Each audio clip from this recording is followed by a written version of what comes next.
All right, so today we are going to each say a word that will be describing what we're going to be talking about today. So my word is allowing. My word's evil. My word is bigger picture, hyphenated. And my word is permissive. Beautiful. Let's go.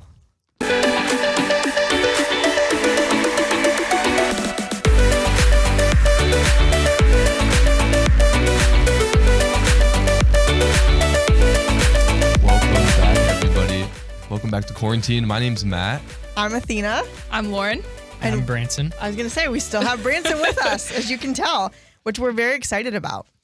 Before we get started today, I want to invite you guys, if you enjoy what you hear here at QuaranTEEN or any of the podcasts on AWAKEN Catholic, we would love for you to join AWAKEN Nation. For as little as a cup of coffee costs, you can join and help support all that we do here.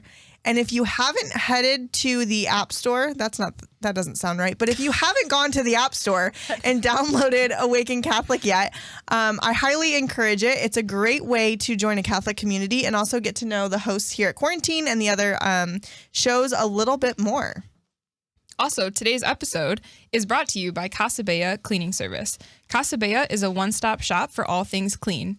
If you live in the Northwest Ohio area, Casa Bella is the ideal option to keep your residence, commercial, or new construction clean. Casa Bella is also one of the only services in Northwest Ohio that provides deep and professional carpet cleaning. Most importantly, right now during the pandemic, keeping your home and offices clean and COVID-19 free is of the utmost importance, and it happens to be a specialty of Casa Bella.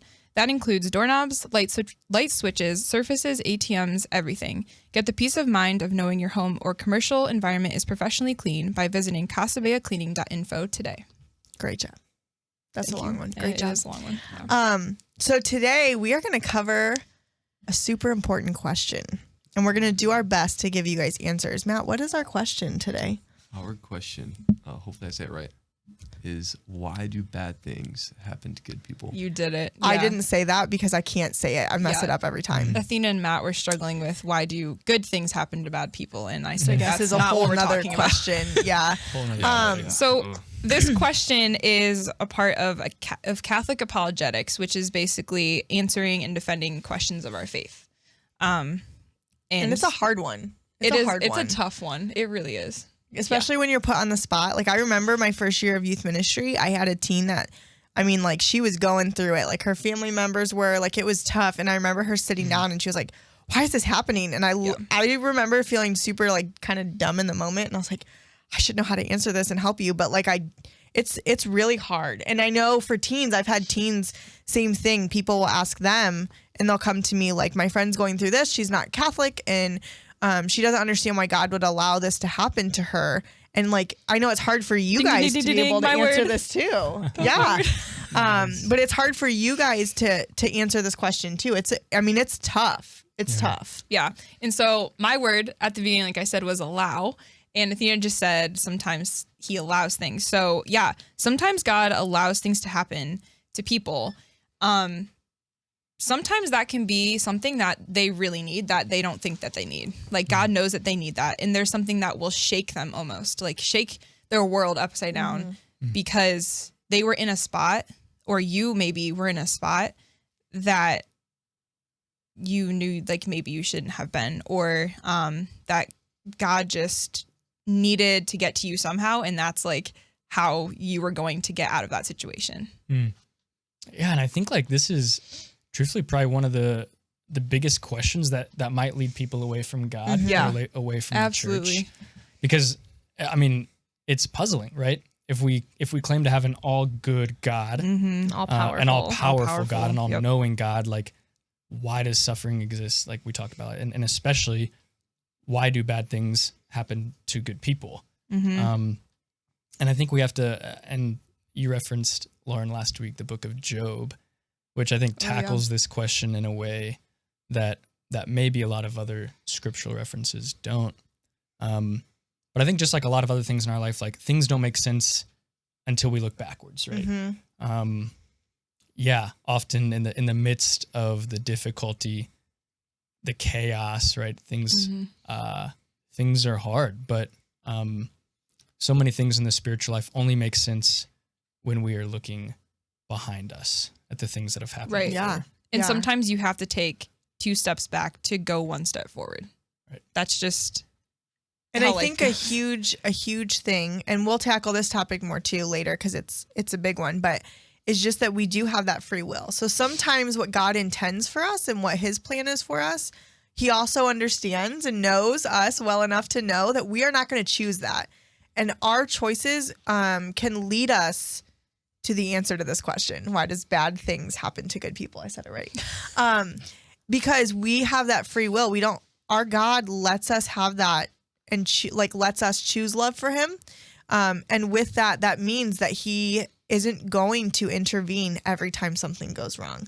Because if that's the case, then our whole faith falls apart because we're forced to love God because he's making it so easy to do and so. there's no trust and there's no Yeah, like it's a whole it would change our understanding of the sacraments of marriage, all of that, because that's all based off of our relationship with the Lord. Yeah. And it's important to remember that evil exists. Evil 100% exists. So even things that we tend to jump to that conclusion of God is doing this to me. God is allowing this to happen. He's choosing this. That was never his choice. That is why he created the garden. That's where he placed Adam and Eve. His choice was never to have us go through this suffering and have these terrible things happen. But evil exists, and in our world, that's something we have to combat. So sometimes it's not that God is God thinks, because this drives me crazy, okay? So this past year has been a rough one for our family. We have gone through 2 miscarriages. And the thing that was the hardest, and I know that everybody was trying to be loving, but was God has a plan, right? Oh, yeah. God's going to use this. Okay, stop right there. Okay. When someone's going through something difficult, that is not the answer. The answer is not God's going to use this. He has a plan for you. Does he have a plan? 100%. Okay.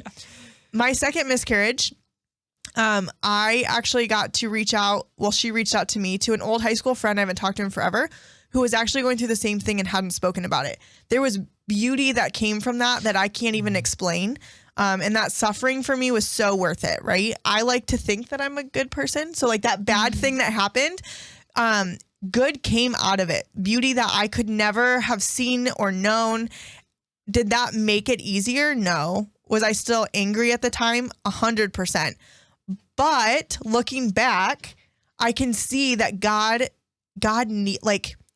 she needed me to go through that in order to have that moment where she could talk about it.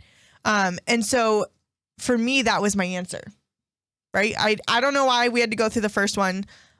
I wish we didn't have to go through the second, but I can see the beauty in that, right? We got to connect, we stay in touch, and we kind of got to be each other's shoulders to cry on and support each other, which was important. But I also don't think that God was sitting there and was oh, I don't know if we can have another JoJo Getsy, nope, right? He wasn't canceling out those pregnancies for us. And he wasn't sitting there going, oh, Athena's life's been really easy, so yeah, it's time. And taking that baby from us, right? And I think it's important to remember that, because sometimes when good things are happening, we always like to say God's doing it, right? God's letting all this good happen and it's so beautiful. And when bad things happen. But when bad things happen, then we say God's doing that, right? He has to be. So I think it's important to remember that in no situation is God sitting there controlling your life and saying okay, it's time for this and it's time for that. It's time for that A and it's time for that F. That's not how it works. But there is evil, and we have to be fully aware of that so that we can enter into a deeper relationship with Christ, understand our suffering, and also realize where that evil is in our life that we need to address. Yeah. And the fact that he doesn't cause that evil, we've already chosen that, from the very beginning, and because we're broken, and that's the bottom line to it. And he's redemptive in that we're broken. And yeah.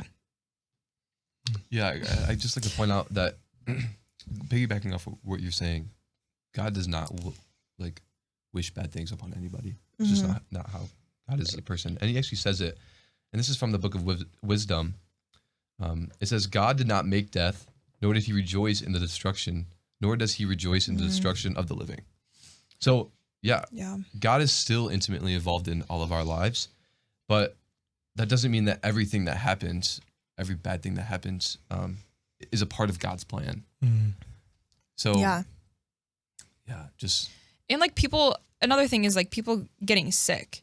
Like that, there's things that happen naturally too, like in our bodies. That's just like how we're made up, you know, like things just kind of happen like that. And, you know, I understand that like people would be like, well, why can God prevent that? But it's like, that's just how, I don't know. Like, right from the beginning, when God created human beings or angelic beings, he let go of some of his control, right? When he made things like physics or like different states of matter, like a circle or a square, having that, that ability to make your own decisions and have that free will, which we'll talk about in another episode, is like almost a gift. And it kind of leads us, it makes us more like God in a sense. Him giving up that ability to us makes him even closer to God. And I think it's important to remember too that like God also isn't just sitting there watching, and he's not going to be sitting there judging you like, oh, well, you chose that one. Like that's on you. That's why that's happening.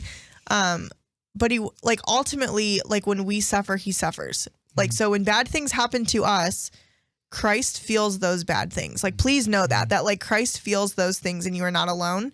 And, God isn't up there as like that. Cause sometimes some of us like have that father figure on earth that like, that's how they are. They're kind of hands off and like, oh, well, that was your choice and that's what's happening to you. Right. I know in different parts of my life that's happened with my dad. I have a very wonderful dad. If he's listening, I don't know if he listens to this, but if you are, you're great. But I know that for some of us, we don't have that. And so we have that humanly father figure that may not be perfect. Or it may be like super detrimental to us as what we think of as God. And like, please know that that's not God. Like he's not sitting there hands off going, oh, well, you walked into that one. Ultimately, he is sitting there and like, he is yearning for you to choose him so that he can help walk you through these, right? Because our world is broken.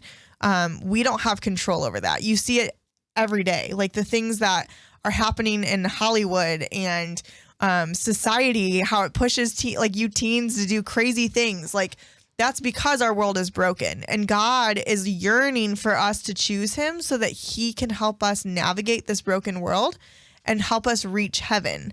But that free will comes in. And when we choose not to do that, when we choose to blame him and to pull away, we're not going to see the fruits of those bad things, the fruits of the sufferings or whatever it is that we're going through. Because we're choosing to blame instead. And it's the same as if you're blaming your teacher for failing a test, right? Ultimately, like, okay, they could not be a great teacher, but did you study? Did you go out of your way to try and like better the situation? Or did you just not pay attention in class because they're a boring teacher? You don't think that they know what they're doing. And then you failed your class, right? You don't get to blame someone else. That's on you. It's kind of that same thing is when we're going through these bad things, it's so easy, just to blame God, especially when you don't have a relationship with him. So those that aren't in the Catholic faith or in the Christian faith at all, it's really easy. And I came across this in high school. I remember sitting in Spanish class and then an atheist was in there. He was 2 years older than me. So it was super like intimidating anyways, because a senior's talking to a sophomore and we're sitting in the Spanish class and he just starts drilling me. I loved this teacher, but we didn't really have class often. He was drilling me about how God would allow bad things to happen. And he starts unloading about these things that have happened in his life with his friends and his family. And I was like sitting there super unprepared. And I was like, I don't know. And I remember just answering him honestly and just saying like, all I know is that God loves me. And like, I'm going to try my best to find the good in those situations. And I remember being very clear, like I have not been where you've been. But in my life, these are some of my sufferings and where I found good. And I remember at the end of that conversation, he looked at me and he was like, you know, you're the first Christian, not Catholic, Christian in general, that has ever spoken so openly and honestly. And like, we're okay not having answers.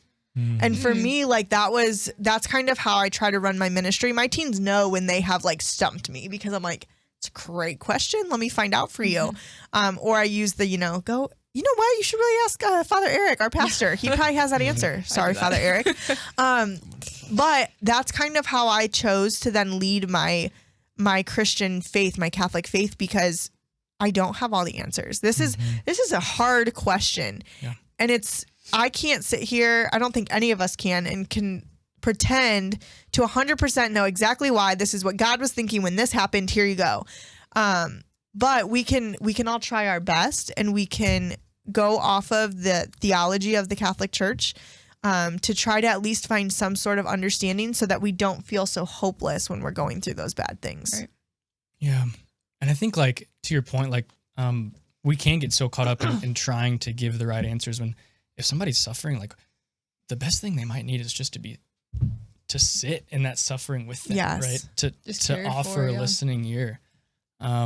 Instead of trying to make sense of it all, right?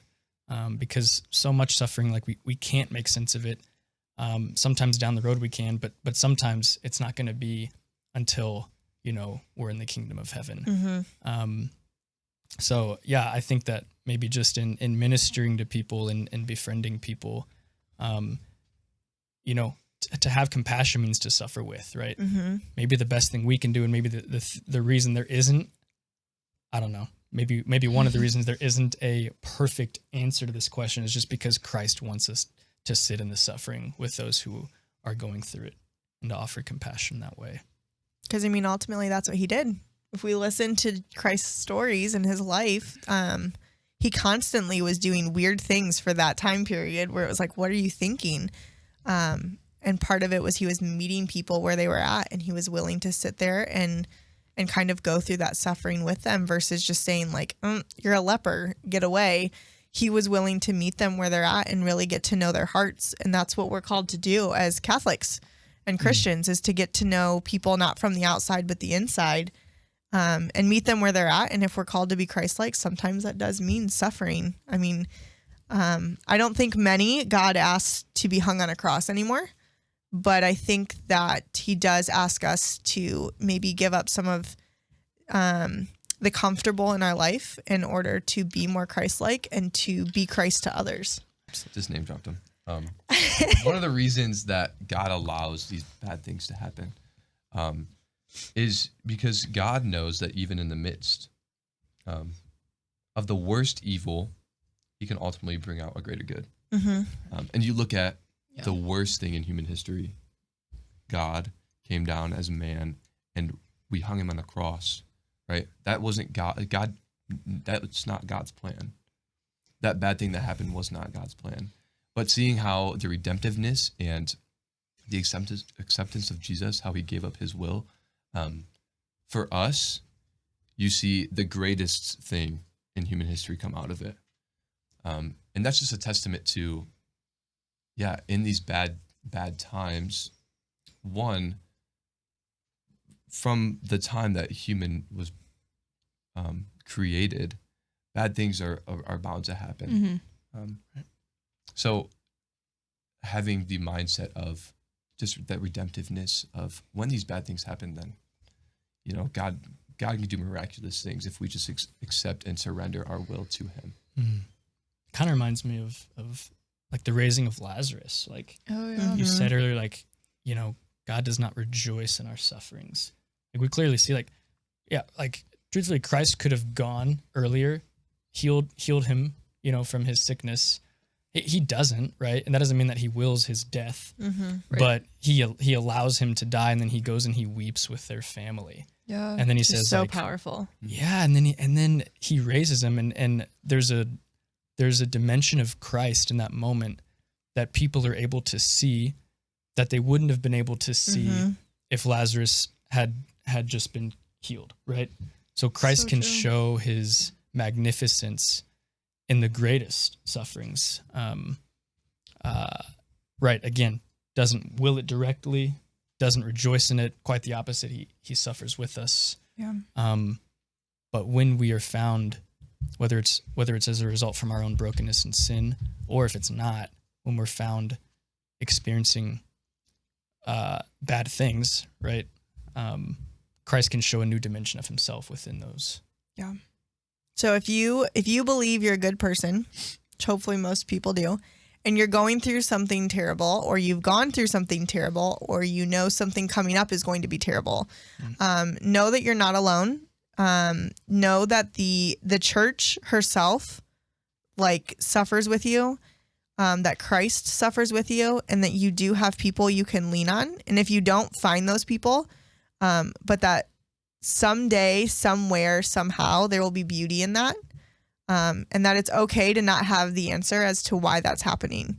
But just know that you are not alone, and that we suffer with you, the church suffers, and we want you to be able to use that to fuel the fire in your heart and in your relationship with Christ, and not to pull away. And ask for the intercession of saints, because saints have suffered as well, and grow with them and pray with them. Ask them to pray for you. Have them. Yeah. I don't know if Job's kind of deep, but if you want to sit with Job, like sit with Job and pray with Job. And if you really just don't want to do anything else, just talk to God, ask God, why is this happening? And just sit there and be with him. So yeah. And out of love, just remember, like, God is not a tyrant of this world for a reason. Yeah. You know? And that's so that we can ultimately grow in relationship with him. And yeah, these bad things aren't because God willed them. Quite mostly the opposite. But it's out of love where we find redemptiveness and the best relationship possible with God. So, amen. Amen. Awesome. Well, tune in next time as we dive into free will. This show and all media on Awaken Catholic is made possible by the Awaken Nation and the Hallow app. The Awaken Nation is a community of people like you who support all things Awaken for as cheap as a cup of coffee a week and get access to exclusive content. Learn more by visiting awakencatholic.org/donate. Hallow is the only audio-guided Catholic prayer app focused on contemplative prayer and traditional Catholic meditation such as Lectio Divina, Daily Examen, and the Rosary. We here at Awaken all use Hallow every day and love it. To learn more or give it a try, visit hallow.app/awaken.